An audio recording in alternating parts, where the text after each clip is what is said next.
మా చర్చిలో డిసెంబర్ వచ్చేసింది కదా, చూడండి ఇక్కడ యూకేలో ఉన్న చర్చిల్లో జీసస్ బ్లడ్ అని చెప్పేసి అమ్మిపారు దొబ్బుతున్నారనమాట. గొర్రెలకైతే ఒక 5 పౌండ్లకి, గొర్రెలు కాని వాళ్ళకైతే వాళ్ళ దాంట్లోకి మార్చాలి కాబట్టి ఫ్రీగా ఇస్తున్నారనమాట. ఏం చెప్తున్నారంటే, ఇదిగో ఇది మీ పాపాలను కడిగేసిద్ది కాబట్టి తొందరగా కడుక్కోండి అన్నారు. అయితే నాకు ఒక చిలిపి ఆలోచన వచ్చిందనమాట. పాపాలను కడగటం సంగతి తర్వాత, అసలు ఫస్ట్ ఇది మా ఇంట్లో ఉన్న ఈ వాష్ బేసిన్, ఈ టాయిలెట్ నీట్గా కడిగిద్దా లేదా అని చెప్పి డౌట్ వచ్చింది. సో ఇప్పుడు పోటీ అనమాట, జీసస్ బ్లడ్కి ఒక సాధారణ టాయిలెట్ క్లీనర్కి పోటీ పెట్టి చూద్దాం క్లీన్ చేసిద్దా లేదో బాగా. ఒక్క నిమిషం కెమెరా ఇక్కడ, ఒక్క నిమిషం.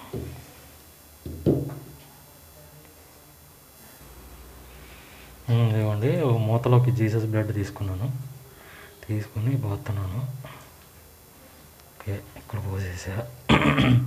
మళ్ళీ అట్లాగే మళ్ళీ కొంచెం అట్లాగే బాత్రూంలో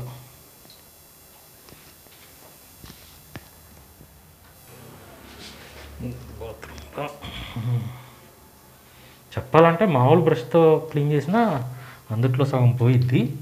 కానీ ఊరికే అసలు జీసస్ బ్లడ్ ఎఫెక్ట్ ఏంటి చూద్దామని చెప్పి మీకు కూడా చూపించాలి కదా. పాపాలను కనబెట్టాల సంగతి తర్వాత అసలు ఇదిగో బ్రష్ పెట్టి ఇప్పుడు క్లీన్ చేస్తాను. వీడియో తీయడం కష్టంగా ఉంటుంది, క్లీన్ చేసినాక మళ్ళీ వీడియో తీస్తాను. ఇది క్లీన్ చేసేసాను. క్లీన్ చేస్తే ఏం పోలేదు. పైన ఉండే ఆ దుమ్ము బ్రష్తో తులిపితే పోయేది కదా, అది మాత్రం పోయింది అంతే. ఈ యేసు రక్తం వేసిన తర్వాత ఏం పోలేదు. అట్లాగే ఇది దొడ్డు చూడండి, పైన చుట్టుపక్కల క్లీన్ అయింది కానీ డీప్గా లోతు మరకలు అయితే ఏం పోలేదు అనమాట. అర్థమైంది కదా. సో ఇక నుంచి యేసు రక్తం మీ పాపాలను కడిగిద్దంటే అవునైనా తడి చెప్పుతో లాగి టపా కొట్టండి పాస్టర్ గారిని. ఓకే, యేసు రక్తం ఏం పేకలేకపోయింది చూశారు కదా. ఇప్పుడు సాధారణ బాత్రూమ్ క్లీనర్తో కడిగేసి అది ఎలా క్లీన్ చేసిద్దో చూద్దాం. బాత్రూమ్ క్లీనర్ వేసాను అనమాట.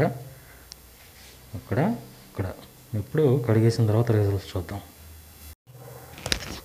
చూడండి, ఊరికే ఫినాయిల్తో పైన కడిగితేనే అట్లా అదిగోండి పెద్ద డీప్ మరక కూడా పోయిందనమాట. ఇంకో 2-3 సార్లు అయితే మొత్తం క్లీన్ అయిపోయింది. అట్లాగే బాత్రూమ్ కూడా చూడండి, ఆ మూల పట్టిన గార వదిలేస్తే ఈ చుట్టుపక్కల అయితే మొత్తం క్లీన్ అయిపోయింది. అట్లాగే ఇంకో 2-3 సార్లు ఆ గార పట్టింది అన్నది కూడా పెడితే మొత్తం క్లీన్ అయిపోయింది అనమాట. సో ఇప్పుడు నేను చెప్పేది ఏంటంటే, ఈ యేసు రక్తం వల్ల ఈ పాపాలు కాదు కదా, ఈ బాత్రూంలో మురికి కూడా వదలదు. అది నేను చెప్పేది. ఈసారి పాస్టర్ ఎవడైనా కనిపించి యేసు రక్తం ఈ పాపాలను కడిగిద్దంటే గోప మీద గోప పగిలేలాగా తడి చెప్పుతో కొట్టండి. ఉంటానండి, మీతో కొడతాను.